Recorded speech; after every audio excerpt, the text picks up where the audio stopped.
maanaam amut affaire boobu du am na affaire boo xam ne jigéen ñëpp a ko am te benn góor amu ko ah bu leen wax nu mu tudd ku ne comprendre yéen góor yi dégg ngeen comprendre nga affaire boobu jigéen ñi comprendre ngeen ko kon jarta wax waaw li benn ustaas doon wax naan waaw foofu daal wax dëgg yàlla di fa dugal sa gémmiñ te gémmiñ gi di tudd yàlla ma ne ko lu tax nit yàlla yëpp jaar foofu waaw tax nit yàlla yi yónni ci waa tax jaaruñ ci gémmiñ wala ñu jaar ci nopp wala ci bët ba génn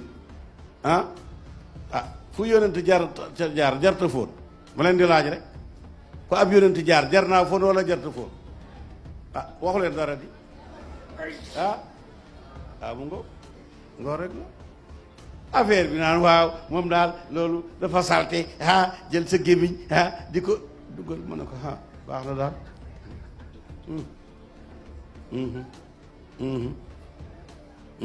am na solo de am na solo déet bu amuloon solo ku takk benn boo bokkee ci dof yi ca ngay yem bu ko defee bés bu ne subu kànja bés bu ne subu kànja bés bu ne subu kànja kañ la ceebu jën di am kañ la ceebu yàpp di am kañ la yaasa di am waaye yooyu yëpp nga araamal ko ne man benn kii bi rek xaw ma sereng la xaw ma mbaxalu saalum kay lu jar a seetlu la lu am solo la lu am solo la jigéen ju mu neex rek jaay fonde ma leen di laaj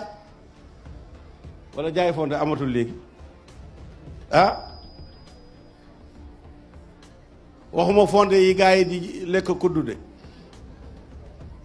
beneen fonde bi nga xam ne xale yi dañ ko daan wax jigéen joo xam ne gannaaw ga baax na wala mu xaw a mel noonu maanaam boo xam ne day mel ni du si géej yooyu di def nii di wëlbati wala boobu du fonde fonde la xaw ma suukar nañ koom déet